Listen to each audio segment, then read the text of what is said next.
हाँ जी स्टूडेंट्स, अज आप next chapter कर रहे हैं। चैप्टर नेम है एयर पोल्यूशन यानी हवा का प्रदूषण। अज आप इस बारे हवा के कॉन्सैप्ट, हवा प्रदूषण के ये कारण और इसकी रोकथाम से कंट्रोल के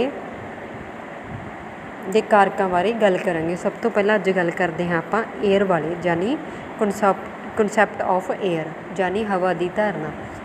कहते हवा की धारणा पदार्थों की गैसिव अवस्था है, ये ना तो वेखी जाती है तो ना ही छूई जाती है। हवा कई गैसां जिमें oxygen, carbon dioxide, nitrogen, argon आदि का एक विलक्षण मिश्रण है।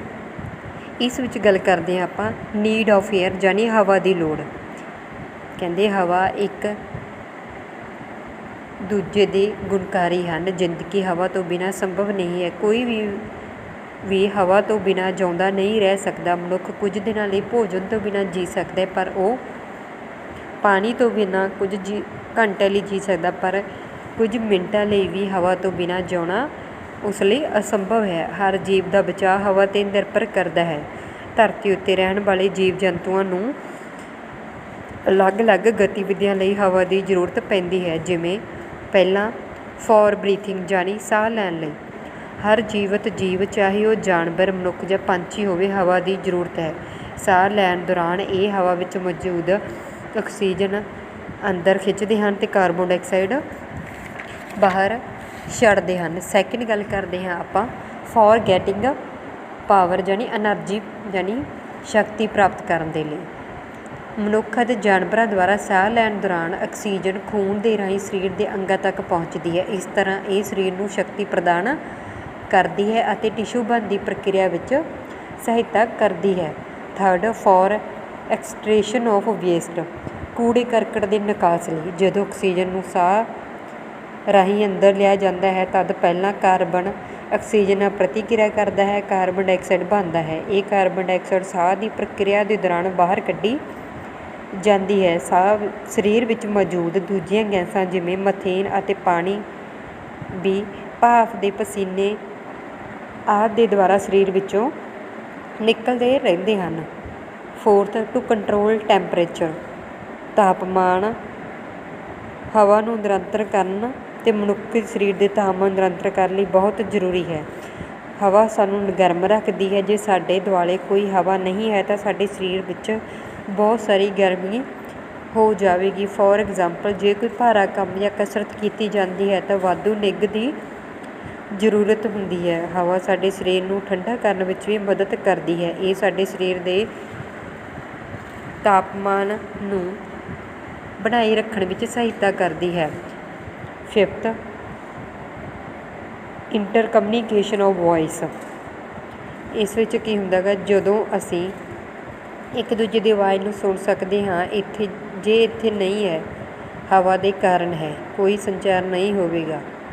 भाव की कहते हैं जिहड़ा हवा के राही ही असीं आपां एक दूजे की आवाज़ सुन सकते हैं। जेकर इत्थे हवा नहीं होवेगी तो साडी कोई भी गलबात नहीं होवेगी। फोर्थ पौद्यां लई यानी फॉर प्लांट्स। पौधे अपने भोजन को सूरज की रोशनी और कार्बन डाइऑक्साइड की मौजूदगी में शोधक प्रक्रिया द्वारा बनाते हैं। पौधे साडे वातावरण में कार्बन डाइऑक्साइड को जज़ब कर लेंदे हैं। इस ये मौजूद हवा की प्रक्रिया दौरान ऑक्सीजन छड्डते हैं। उस तो बाद कंपोजिशन ऑफ एयर यानी हवा का संग्रह। हवा का संग्रह वक्खो वक्खरी गैसां का वक्खरा मिश्रण है। धरती को घेरदा है। वातावरण की एक सुरक्षित परत इसके आले दुआले होंदी है। वायुमंडल को 4 परतों में वंडिया जाता है, अर्थात टैरोस्फीयर, स्ट्रेटोस्फीयर, मैसोस्फीयर और थर्मोस्फीयर। हवा को जीवन का आधार कहा जाता है। इत्थे हवा तो बिना कोई जीवन नहीं है। हालांकि जीवन की होंद हवा के भागों पर निर्भर करती है। इसका अर्थ है कि जे हवा में ऑक्सीजन नहीं है तो जीवन संभव नहीं है। फॉर एग्जाम्पल वीनस और मंगल ग्रह हवा मौजूद है। अजे भी इन्होंने ग्रहों पर कोई जीवन नहीं है। ये इसलिए क्योंकि इन्होंने ग्रहों उत्ते कार्बन डाइऑक्साइड 95 तो 97% हवा रखती है और ऑक्सीजन की मौजूदगी लगभग अनगोली है। धरती उत्ते हवा के मुख भाग ਅਲੱਗ-ਅਲੱਗ ਹੁੰਦੇ ਹਨ, ਜਿਵੇਂ ਨਾਈਟ੍ਰੋਜਨ ਹੁੰਦੀ ਹੈ 78.08%, ਆਕਸੀਜਨ 20.94%, ਕਾਰਬਨ ਡਾਈਆਕਸਾਈਡ 0.03%, ਆਰਗਨ 0.93%। ਇਸ ਤੋਂ ਇਲਾਵਾ neon, helium, Exxon, ਅਜੋਨ, methane, sulphur dioxide ਆਦਿ ਦੀ ਮਾਤਰਾ 0.4% ਹੁੰਦੀ ਹੈ। ਇਸ ਤੋਂ ਬਾਅਦ ਗੱਲ ਕਰਦੇ ਹਾਂ ਆਪਾਂ air pollution and it's cause, ਯਾਨੀ ਹਵਾ ਪ੍ਰਦੂਸ਼ਣ ਅਤੇ ਇਸ ਦੇ ਕਾਰਨ। ਜਦੋਂ ਹਵਾ ਦੀ ਬਣਤਰ ਵਿੱਚ ਕੋਈ ਤਬਦੀਲੀ ਆਉਂਦੀ ਹੈ ਤਾਂ ਇਹ ਪ੍ਰਦੂਸ਼ਣ ਦਾ ਕਾਰਨ ਬਣਦੀ ਹੈ। ਉਦਾਹਰਨ ਦੇ ਲਈ, ਜੇ ਆਕਸੀਜਨ ਦੀ ਮਾਤਰਾ ਘੱਟ ਜਾਂਦੀ ਹੈ, ਜਦੋਂ ਹਵਾ ਵਿੱਚ ਹੋਰ ਗੈਸਾਂ ਦੀ ਮਾਤਰਾ ਵੱਧ ਜਾਂਦੀ ਹੈ ਤਾਂ ਇਸ ਨੂੰ ਪ੍ਰਦੂਸ਼ਣ ਕਿਹਾ ਜਾਂਦਾ ਹੈ। ਇਸ ਤੋਂ ਬਾਅਦ ਆਉਂਦੀ ਹੈ ਗੱਲ ਕੌਜ਼ਜ਼ ਆਫ ਏਅਰ ਪੋਲਿਊਸ਼ਨ, ਯਾਨੀ ਹਵਾ ਪ੍ਰਦੂਸ਼ਣ ਦੇ ਕਾਰਨ। ਹਵਾ ਪ੍ਰਦੂਸ਼ਣ ਵਿੱਚ ਹਵਾ ਕੁਝ ਅਣਚਾਹੇ ਤੱਤਾਂ ਦੇ ਮਿਸ਼ਰਣ ਕਾਰਨ ਹਵਾ ਦੀ ਅਸ਼ੁੱਧਤਾ ਨੂੰ ਦਰਸਾਉਂਦਾ ਹੈ। ਹਵਾ ਵਿੱਚ ਨੁਕਸਾਨਦਾਇਕ ਤੱਤਾਂ ਦਾ ਨਿਕਾਸ ਇਸ ਦੀ ਸ਼ੁੱਧਤਾ ਨੂੰ ਪ੍ਰਭਾਵਿਤ ਕਰਦਾ ਹੈ। ਪ੍ਰਦੂਸ਼ਿਤ ਹਵਾ ਸਾਡੀ ਸਿਹਤ ਨੂੰ ਬੁਰੀ ਤਰ੍ਹਾਂ ਪ੍ਰਭਾਵਿਤ ਕਰਦੀ ਹੈ। ਇਹ ਵਾਤਾਵਰਨ ਅਤੇ ਜਾਇਦਾਦ ਨੂੰ ਵੀ ਨੁਕਸਾਨ ਪਹੁੰਚਾਉਂਦੀ ਹੈ। ਮਾਡਰਨਾਈਜੇਸ਼ਨ ਅਤੇ ਵਿਕਾਸ ਪ੍ਰੋਜੈਕਟਾਂ ਨੇ ਪਿਛਲੇ ਕੁਝ ਸਾਲਾਂ ਵਿੱਚ ਹਵਾ ਨੂੰ ਬੁਰੀ ਤਰ੍ਹਾਂ ਪ੍ਰਭਾਵਿਤ ਕੀਤਾ ਹੈ। ਸਨਅਤੀਕਰਨ, ਵਾਹਨਾਂ ਦੀ ਆਵਾਜਾਈ, ਸ਼ਹਿਰੀਕਰਨ ਨੇ ਹਵਾ ਪ੍ਰਦੂਸ਼ਣ ਦੀ ਸਮੱਸਿਆ ਨੂੰ ਹੋਰ ਵੀ ਵਧਾ ਦਿੱਤਾ ਹੈ। ਹਾਲਾਂਕਿ ਹਵਾ ਪ੍ਰਦੂਸ਼ਣ ਦੇ ਪਿੱਛੇ ਕੁਝ ਕੁਦਰਤੀ ਕਾਰਨ ਵੀ ਹਨ। ਉਦਾਹਰਨ ਦੇ ਲਈ, ਮਾਰੂਥਲ ਦੇ ਤੂਫਾਨ, ਜੰਗਲਾਂ ਦੀ ਅੱਗ, ਘਾਹ ਦੇ ਸੜਨ ਕਾਰਨ ਜਾਰੀ ਹੋਇਆ ਧੂੰਆਂ ਕੁਝ ਰਸਾਇਣਕ ਪਦਾਰਥ ਪੈਦਾ ਕਰਦੇ ਹਨ ਜੋ ਹਵਾ ਨੂੰ ਪ੍ਰਦੂਸ਼ਿਤ ਕਰਦੇ ਹਨ। ਇਸ ਤੋਂ ਇਲਾਵਾ ਹਵਾ ਪ੍ਰਦੂਸ਼ਣ ਦੇ ਕਾਰਨ ਅਲੱਗ-ਅਲੱਗ ਹੁੰਦੇ ਹਨ, ਜਿਵੇਂ ਡੋਮੈਸਟਿਕ ਕੌਜ਼, ਯਾਨੀ ਘਰੇਲੂ ਕਾਰਨ। ਲੱਕੜ, ਕੋਲਾ, ਤੇਲ ਦਾ ਜਲਣਾ ਆਦਿ ਕੀ ਹੁੰਦੇ ਹਨ, ਜਿਹੜੇ ਮਤਲਬ ਕੀ ਪ੍ਰੋਡਿਊਸ ਕਰਦੇ ਕਾਰਬਨ ਡਾਈਆਕਸਾਈਡ ਪ੍ਰੋਡਿਊਸ ਕਰਦੇ, ਜਿਹੜੀ ਪੈਦਾ ਹੁੰਦੀ ਇਹਨਾਂ ਨਾਲ। ਇਹ ਹਵਾ ਵਿੱਚ ਕਾਰਬਨ ਡਾਈਆਕਸਾਈਡ ਦੀ ਮਾਤਰਾ ਨੂੰ ਵਧਾਉਂਦੇ ਹਨ, ਜਿਸ ਕਾਰਨ ਕੀ ਹੁੰਦੀ ਹੈਗੀ, ਜਿਹੜੀ ਹਵਾ ਪ੍ਰਦੂਸ਼ਿਤ ਹੋ ਜਾਂਦੀ ਹੈ। ਸੈਕਿੰਡ ਹੁੰਦਾ ਸਮੋਕਸ ਫਰੋਮ ਫੈਕਟਰੀ, ਯਾਨੀ ਫੈਕਟਰੀਆਂ ਤੋਂ ਨਿਕਲਣ ਵਾਲਾ ਧੂੰਆਂ। ਫੈਕਟਰੀਆਂ ਚਿਮਨੀਆਂ ਵਿੱਚੋਂ ਨਿਕਲਦਾ ਧੂੰਆਂ ਹਵਾ ਵਿੱਚ ਕਾਰਬਨ ਮੋਨੋਆਕਸਾਈਡ ਦੀ ਮਾਤਰਾ ਨੂੰ ਵਧਾਉਂਦਾ ਹੈ, ਜੋ ਹਵਾ ਨੂੰ ਪ੍ਰਦੂਸ਼ਿਤ ਕਰਦਾ ਹੈ। ਥਰਡ, ਰੈਫ੍ਰਿਜਰੇਟਰਿੰਗ ਐਂਡ ਏਅਰ ਕੰਡੀਸ਼ਨਰ, ਯਾਨੀ ਫਰਿੱਜ ਅਤੇ AC। ਕਹਿੰਦੇ ਫਰਿੱਜ ਅਤੇ ਏਅਰ ਕੰਡੀਸ਼ਨਰ ਤੋਂ ਜਾਰੀ ਕੀਤੀ ਗਈ ਹਵਾ ਵਿੱਚ ਕਲੋਰੋਫਲੋਰੋਕਾਰਬਨ, ਯਾਨੀ CFC ਦੀ ਮਾਤਰਾ ਨੂੰ ਇਹ ਵਧਾਉਂਦੇ ਹਨ ਅਤੇ ਬਦਲੇ ਵਿੱਚ ਇਹ ਹਵਾ ਨੂੰ ਪ੍ਰਦੂਸ਼ਿਤ ਕਰਦੇ ਹਨ। ਇਹ ਗੈਸਾਂ ਦੂਜੀਆਂ ਗੈਸਾਂ ਨਾਲ ਮਾਹੌਲ ਵਿੱਚ ਰਲ ਜਾਂਦੀਆਂ ਹਨ ਅਤੇ ਨੁਕਸਾਨ ਕਰਦੀਆਂ ਹਨ। ਗੈਸਾਂ ਓਜ਼ੋਨ ਪਰਤ ਆਦਿ ਵਿੱਚ ਲਈ ਨੂੰ ਵੀ ਨਸ਼ਟ ਕਰਦੀਆਂ ਹਨ। ਫੋਰਥ ਗੱਲ ਕਰਦੇ ਹਾਂ ਸਮੋਕ ਆਫ ਦਾ ਵਹੀਕਲ, ਯਾਨੀ ਵਾਹਨਾਂ ਵਿੱਚੋਂ ਨਿਕਲਣ ਵਾਲਾ ਧੂੰਆਂ। ਵਾਹਨਾਂ ਦਾ ਧੂੰਆਂ ਹਵਾ ਵਿੱਚ ਕਾਰਬਨ ਡਾਈਆਕਸਾਈਡ ਦੀ ਮਾਤਰਾ ਨੂੰ ਵਧਾਉਂਦਾ ਹੈ। ਹੇਅਰ ਡਾਈ ਉਤਪਾਦ, ਪੈਟਰੋਲ, ਡੀਜ਼ਲ, LED ਬੈਟਰੀ ਦੀ ਵਰਤੋਂ ਹਵਾ ਵਿੱਚ ਲੀਡ ਦੀ ਮਾਤਰਾ ਨੂੰ ਵਧਾਉਂਦੀ ਹੈ, ਜਿਸ ਕਾਰਨ ਹਵਾ ਪ੍ਰਦੂਸ਼ਿਤ ਹੁੰਦੀ ਹੈ। ਫਿਫਥ ਗੱਲ ਕਰਦੇ ਹਾਂ ਅਦਰ ਰੀਜ਼ਨ, ਯਾਨੀ ਹੋਰ ਕਾਰਨ। ਮਾਈਨਿੰਗ ਉਦਯੋਗ, ਕਾਗਜ਼ ਉਦਯੋਗ, ਰਸਾਇਣਿਕ ਉਦਯੋਗ, ਸਟੀਲ ਅਤੇ ਸੀਮੈਂਟ ਉਦਯੋਗ ਆਦਿ ਤੋਂ ਜਾਰੀ ਜ਼ਹਿਰੀਲਾ ਧੂੰਆਂ ਹਵਾ ਪ੍ਰਦੂਸ਼ਣ ਦਾ ਕਾਰਨ ਬਣਦਾ ਹੈ। ਖੇਤੀਬਾੜੀ ਵਿੱਚ ਵਰਤੇ ਜਾਣ ਵਾਲੇ ਕੀਟਨਾਸ਼ਕਾਂ ਤੋਂ ਇਲਾਵਾ ਪਰਮਾਣੂ ਪ੍ਰੀਖਣ, ਰਸਾਇਣਿਕ ਧਮਾਕੇ, ਆਬਾਦੀ ਵਿੱਚ ਵਾਧਾ ਅਤੇ ਕੁਝ ਹੋਰ ਕਾਰਕ ਹਨ ਜੋ ਹਵਾ ਪ੍ਰਦੂਸ਼ਣ ਦਾ ਕਾਰਨ ਬਣਦੇ ਹਨ। ਸੋ ਸਟੂਡੈਂਟਸ, ਇਹ ਤਾਂ ਸੀ air pollution and its causes. ਹੁਣ ਆਪਾਂ ਗੱਲ ਕਰਦੇ ਹਾਂ prevention and control measures of air pollution, ਯਾਨੀ ਹਵਾ ਪ੍ਰਦੂਸ਼ਣ ਦੀ ਰੋਕਥਾਮ ਅਤੇ ਉਸਦੇ ਕੰਟਰੋਲ ਦੇ ਮਾਪਕ ਕੀ ਹਨ। ਕਹਿੰਦੇ 21ਵੀਂ ਸਦੀ ਦੀ ਸਭ ਤੋਂ ਵੱਡੀ ਸਮੱਸਿਆ ਹਵਾ ਪ੍ਰਦੂਸ਼ਣ ਦੀ ਹੈ। ਪ੍ਰਦੂਸ਼ਿਤ ਹਵਾ ਨਾ ਸਿਰਫ ਮਨੁੱਖਾਂ ਦੇ ਜੀਵਨ ਨੂੰ ਛੋਟਾ ਕਰਦੀ ਹੈ, ਬਲਕਿ ਉਹ ਗੰਭੀਰ ਅਤੇ ਲਾ ਇਲਾਜਯੋਗ ਬਿਮਾਰੀਆਂ ਨਾਲ ਵੀ ਪ੍ਰਭਾਵਿਤ ਕਰਦੀ ਹੈ। ਹਵਾ ਪ੍ਰਦੂਸ਼ਣ ਦੇ ਕੁਝ ਕੁਦਰਤੀ ਕਾਰਨ ਹਨ, ਜਿਵੇਂ ਮਾਰੂਥਲ ਦੇ ਤੂਫਾਨ, ਜੰਗਲ ਦੀ ਅੱਗ, ਘਾਹ ਨੂੰ ਅੱਗ ਲਗਾਉਣਾ ਆਦਿ।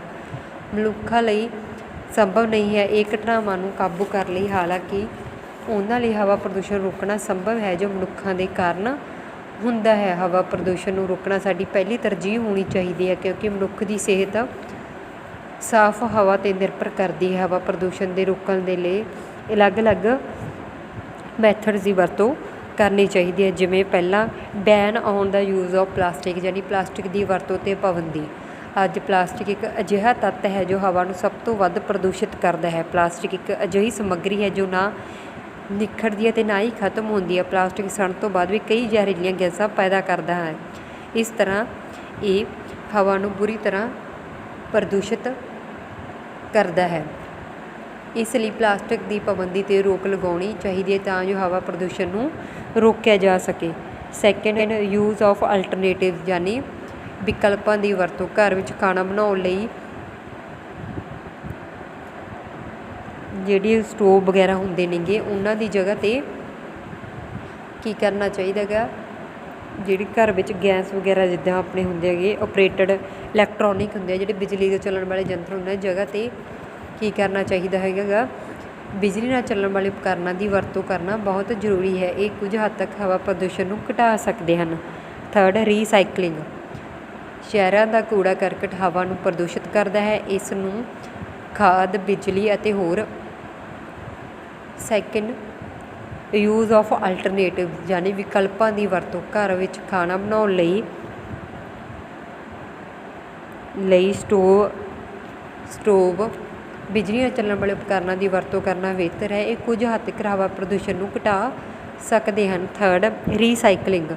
ਸ਼ਹਿਰਾਂ ਦਾ ਕੂੜਾ ਕਰਕਟ ਹਵਾ ਨੂੰ ਪ੍ਰਦੂਸ਼ਿਤ ਕਰਦਾ ਹੈ। ਇਸ ਨੂੰ ਖਾਦ, ਬਿਜਲੀ ਅਤੇ ਹੋਰ ਲਾਭਦਾਇਕ ਚੀਜ਼ਾਂ ਦੇ ਉਤਪਾਦਨ ਲਈ ਵੀ ਰੀਸਾਈਕਲ ਕੀਤਾ ਜਾਂਦਾ ਹੈ। ਬੰਗਲੌਰ ਵਿੱਚ ਪਲਾਸਟਿਕ ਦੇ ਕੂੜੇ ਨੂੰ ਗਰਮ ਕੋਲੇ ਦੇ ਟਾਰ ਨਾਲ ਮਿਲਾਇਆ ਜਾਂਦਾ ਹੈ ਅਤੇ ਪਿਘਲਾ ਦਿੱਤਾ ਜਾਂਦਾ ਹੈ ਅਤੇ ਸੜਕਾਂ ਦੀ ਉਸਾਰੀ ਲਈ ਵਰਤਿਆ ਜਾਂਦਾ ਹੈ। ਹਰ ਸ਼ਹਿਰ ਵਿੱਚ ਅਜਿਹੀ ਪ੍ਰਣਾਲੀ ਹੋਣੀ ਚਾਹੀਦੀ ਹੈ। ਫੋਰਥ, ਪਲਾਂਟੇਸ਼ਨ, ਯਾਨੀ ਪੌਦੇ ਲਗਾਉਣਾ। ਪੌਦੇ ਅਤੇ ਰੁੱਖ ਹਵਾ ਵਿੱਚ ਗੈਸਾਂ ਸੰਤੁਲਨ ਨੂੰ ਬਣਾਈ ਰੱਖਣ ਲਈ ਜ਼ਰੂਰੀ ਹਨ। ਸਾਨੂੰ ਪੌਦਿਆਂ ਅਤੇ ਰੁੱਖਾਂ ਤੋਂ ਆਕਸੀਜਨ ਮਿਲਦੀ ਹੈ। ਇਹ ਹਵਾ ਵਿੱਚ ਜ਼ਹਿਰੀਲੇ ਕਾਰਬਨ ਡਾਈਆਕਸਾਈਡ ਦੀ ਮਾਤਰਾ ਨੂੰ ਘਟਾਉਣ ਵਿੱਚ ਮਦਦ ਕਰਦੇ ਹਨ। ਵਧੇਰੇ ਰੁੱਖ ਲਗਾਉਣ ਨਾਲ ਹਵਾ ਸਾਫ਼ ਅਤੇ ਪ੍ਰਦੂਸ਼ਣ ਰਹਿਤ ਹੋ ਜਾਂਦੀ ਹੈ। ਫਿਫਥ ਗੱਲ ਕਰਦੇ ਹਾਂ ਬਾਏ ਮੇਕਿੰਗ ਲਾਅ, ਯਾਨੀ ਕਾਨੂੰਨ ਬਣਾ ਕੇ। ਬਹੁਤ ਸਾਰੀਆਂ ਮਨੁੱਖੀ ਗਤੀਵਿਧੀਆਂ ਜਿਵੇਂ ਜਨਤਕ ਥਾਵਾਂ ਤੰਬਾਕੂ ਨੋਸ਼ੀ ਕਰਨਾ, ਕੂੜਾ ਸੁੱਟਣਾ, ਖੁੱਲ੍ਹੇ ਵਿੱਚ ਪਿਸ਼ਾਬ ਕਰਨਾ, ਤੰਬਾਕੂ ਨੋਸ਼ੀ ਵਾਲੇ ਵਾਹਨ ਚਲਾਉਣਾ, ਚਿਮਨੀ ਨੂੰ ਰਿਹਾਇਸ਼ੀ ਖੇਤਰਾਂ ਵਿੱਚ ਸੇਧ ਦੇਣਾ ਆਦਿ ਕਾਨੂੰਨ ਬਣਾਉਣਾ ਲਈ ਦੁਬਾਰਾ ਵਰਜਿਤ ਕੀਤਾ ਜਾਣਾ ਚਾਹੀਦਾ ਹੈ। ਭਾਰਤ ਸਰਕਾਰ ਨੇ ਇਸ ਲਈ 1981 ਵਿੱਚ ਹਵਾ ਪ੍ਰਦੂਸ਼ਣ ਐਕਟ ਲਾਗੂ ਕੀਤਾ ਸੀ। ਇਸ ਵਿੱਚ ਹਵਾ ਪ੍ਰਦੂਸ਼ਣ ਕਰਨ ਦੇ ਦੋਸ਼ੀ ਪਾਏ ਜਾਣ ਵਾਲਿਆਂ ਨੂੰ ਜੁਰਮਾਨਾ ਅਤੇ ਕੈਦ ਦੀ ਵਿਵਸਥਾ ਸ਼ਾਮਲ ਕੀਤੀ ਗਈ ਹੈ। ਗੱਲ ਕਰਦੇ ਹਾਂ ਅਦਰ ਮੇਜਰ, ਯਾਨੀ ਹੋਰ ਉਪਾਅ।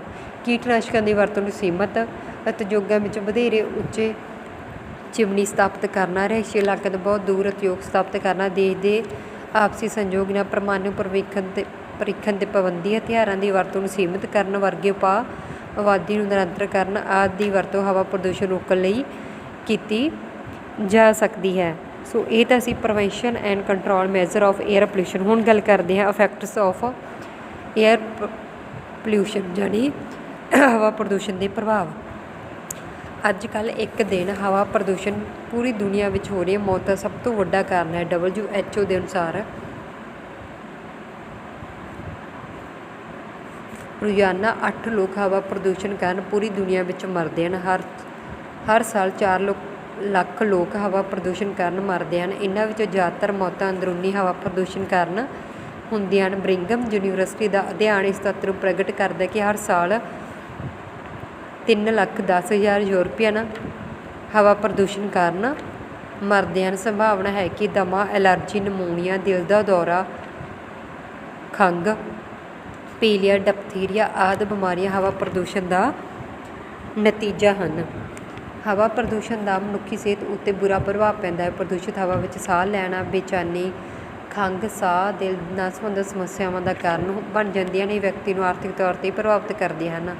ਹੋਰ ਦੇਸ਼ਾਂ ਲਈ ਬਚਾਈ ਗਈ ਰਕਮ ਨੂੰ ਬਿਮਾਰੀਆਂ 'ਤੇ ਖਰਚ ਕਰਨਾ ਪੈਂਦਾ ਹੈ। ਭੋਪਾਲ ਗੈਸ ਦੁਖਾਂਤ ਭਾਰਤ ਵਿੱਚ ਹਵਾ ਪ੍ਰਦੂਸ਼ਣ ਦੁਖਦਾਇਕ ਘਟਨਾ ਸੀ। ਯੂਨੀਅਨ ਕਾਰਬਾਈਡ ਫੈਕਟਰੀ ਵਿੱਚ ਉਦਯੋਗਿਕ ਗੈਸ ਦੇ ਲੀਕ ਹੋਣ ਕਾਰਨ 3787 ਤੋਂ ਵੱਧ ਲੋਕ ਮਾਰੇ ਗਏ ਸਨ ਅਤੇ 15,000 ਤੋਂ 60,000 ਦੇ ਜਾਨੀ ਨੁਕਸਾਨ ਹੋਇਆ ਸੀ। ਇੰਗਲੈਂਡ ਦਾ ਮਹਾਨ ਧੂੰਆਂ ਇੱਕ ਹਵਾ ਪ੍ਰਦੂਸ਼ਣ ਦੀ ਇੱਕ ਗੰਭੀਰ ਘਟਨਾ ਸੀ ਜੋ 4 ਦਸੰਬਰ 1952 ਨੂੰ ਵਾਪਰੀ ਸੀ। ਇਸ ਘਟਨਾ ਵਿੱਚ ਤਕਰੀਬਨ 4,000 ਲੋਕ ਮਾਰੇ ਗਏ ਸਨ ਅਤੇ ਹੋਰ ਕਈ ਜ਼ਖਮੀ ਹੋਏ ਸਨ। 1979 ਵਿੱਚ ਸਵੋਬੋਡਾ-ਡੋਸਵਕ ਸੋਵੀਅਤ ਯੂਨੀਅਨ ਵਿੱਚ ਜੈਵਿਕ ਯੁੱਧ ਦੇ ਉਦਯੋਗ ਵਿੱਚ ਐਂਥਰੈਕਸ ਦੇ ਲੀਕ ਹੋਣ ਕਾਰਨ ਸੈਂਕੜੇ ਲੋਕ ਮਾਰੇ ਗਏ ਸਨ। ਇਹਨਾਂ ਵਿੱਚੋਂ ਕੁਝ ਘਟਨਾਵਾਂ ਹਵਾ ਪ੍ਰਦੂਸ਼ਣ ਦੇ ਭਿਆਨਕ ਪ੍ਰਭਾਵਾਂ ਬਾਰੇ ਦੱਸਦੀਆਂ ਹਨ। ਹਾਲਾਂਕਿ ਇਹ ਪ੍ਰਭਾਵ ਤੁਰੰਤ ਹਨ। ਇਹਨਾਂ ਘਟਨਾਵਾਂ ਦੇ ਗੰਭੀਰ ਅਤੇ ਲੰਬੇ ਸਮੇਂ ਦੇ ਪ੍ਰਭਾਵ ਇਸ ਪ੍ਰਕਾਰ ਹਨ ਕਿ ਭਾਰਤ ਵਿੱਚ ਉਸ ਖੇਤਰ ਵਿੱਚ ਵਸਦੇ ਲੋਕ ਜਿੱਥੇ ਭੋਪਾਲ ਗੈਸ ਤੋਂ ਖਾਤ ਵਾਪਰੀ ਸੀ ਅਜੇ ਵੀ ਡਰੇ ਹੋਏ ਹਨ। ਅੱਜ ਵੀ ਉਸ ਖੇਤਰ ਦੇ ਬੱਚੇ ਅਪਾਹਿਜ ਹਨ। ਜਿਹੜੇ ਬਚ ਗਏ ਹਨ ਉਹ ਦੁਖਦਾਇਕ ਜ਼ਿੰਦਗੀ ਜਿਉਣ ਲਈ ਮਜਬੂਰ ਹਨ। ਜਾਪਾਨ ਵਿੱਚ ਹੀਰੋਸ਼ੀਮਾ ਨਾਗਾਸਾਕੀ ਵਿਖੇ ਦੂਸਰੇ ਵਿਸ਼ਵ ਯੁੱਧ ਦੌਰਾਨ ਹੋਏ ਬੰਬ ਧਮਾਕਿਆਂ ਨੇ ਹਵਾ ਨੂੰ ਇਸ ਕਦਰ ਤੱਕ ਪ੍ਰਦੂਸ਼ਿਤ ਕਰ ਦਿੱਤਾ ਹੈ ਕਿ ਜਾਪਾਨ ਦੇ ਉਸ ਖੇਤਰ ਵਿੱਚ ਕੋਈ ਵੀ ਪੌਦਾ ਮੌਜੂਦ ਨਹੀਂ ਹੈ। ਇਹਨਾਂ ਖੇਤਰਾਂ ਵਿੱਚ ਰਹਿ ਰਹੀ ਮਨੁੱਖੀ ਆਬਾਦੀ ਲਗਭਗ ਅਣਗੌਲੀ ਹੈ। ਇਸ ਤਰ੍ਹਾਂ ਕਿਹਾ ਜਾ ਸਕਦਾ ਹੈ ਕਿ ਹਵਾ ਪ੍ਰਦੂਸ਼ਣ ਦੇ ਗੰਭੀਰ ਅਤੇ ਲੰਬੇ ਸਮੇਂ ਦੇ ਪ੍ਰਭਾਵ ਹਨ। ਹਵਾ ਪ੍ਰਦੂਸ਼ਣ ਨੇ ਮਨੁੱਖਾਂ ਨੂੰ ਹੀ ਨਹੀਂ ਜਾਨਵਰਾਂ ਨੂੰ ਵੀ ਪ੍ਰਭਾਵਿਤ ਕੀਤਾ ਹੈ।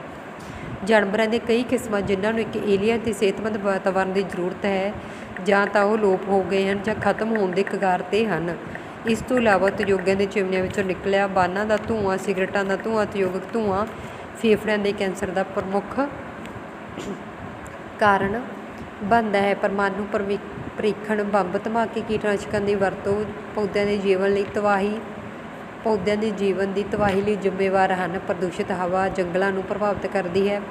ਇਸ ਤੋਂ ਇਲਾਵਾ ਇਹ ਫਸਲਾਂ ਨੂੰ ਵੀ ਪ੍ਰਭਾਵਿਤ ਕਰਦੀ ਹੈ। ਖਾਣ ਪੀਣ ਵਾਲੀਆਂ ਚੀਜ਼ਾਂ ਨੂੰ ਪ੍ਰਦੂਸ਼ਿਤ ਕਰਦੀ ਹੈ। ਹਵਾ ਪ੍ਰਦੂਸ਼ਣ ਪੌਦਿਆਂ ਦੇ ਵਾਧੇ ਨੂੰ ਘਟਾਉਂਦਾ ਹੈ ਅਤੇ ਇਸ ਤਰ੍ਹਾਂ ਉਹ ਨੀਰਸ ਯਾਨੀ ਖਤਮ ਹੋ ਜਾਂਦੇ ਹਨ। ਇਸ ਦੇ ਨਤੀਜੇ ਵਜੋਂ ਹਵਾ ਵਿੱਚ ਛੱਡੀ ਗਈ ਕਾਰਬਨ ਡਾਈਆਕਸਾਈਡ ਦੀ ਮਾਤਰਾ ਵੱਧ ਗਈ ਹੈ ਜੋ ਹਵਾ ਨੂੰ ਹੋਰ ਪ੍ਰਦੂਸ਼ਿਤ ਕਰ ਰਹੀ ਹੈ। ਹਵਾ ਪ੍ਰਦੂਸ਼ਣ ਨੇ ਗਲੋਬਲ ਵਾਰਮਿੰਗ ਦੀ ਸਮੱਸਿਆ ਨੂੰ ਵਧਾ ਦਿੱਤਾ ਹੈ। ਕਾਰਬਨ ਡਾਈਆਕਸਾਈਡ ਦੀ ਵਧੇਰੇ ਮਾਤਰਾ ਨੇ ਵਾਯੂਮੰਡਲ ਵਿੱਚ ਤਾਪਮਾਨ ਵਧਾ ਦਿੱਤਾ ਹੈ ਜਿਸ ਦਾ ਵਾਤਾਵਰਨ ਚੱਕਰ ਨੂੰ ਬੁਰੀ ਤਰ੍ਹਾਂ ਪ੍ਰਭਾਵਿਤ ਹੋਇਆ ਹੈ। ਇਸ ਤਰ੍ਹਾਂ ਲੱਖਾਂ ਹੀ ਜਿਹੜੀ ਜ਼ਿੰਦਗੀਆਂ ਗਈਆਂ ਜਦੋਂ ਏਅਰ ਪੋਲਿਊਸ਼ਨ ਨੂੰ ਘਟਾ ਕੇ ਲੱਖਾਂ ਹੀ ਜ਼ਿੰਦਗੀਆਂ ਨੂੰ ਬਚਾਇਆ ਜਾ ਸਕਦਾ। ਸੋ ਸਟੂਡੈਂਟਸ ਇਹ ਸੀ ਤੁਹਾਡਾ ਅੱਜ ਦਾ ਟੌਪਿਕ।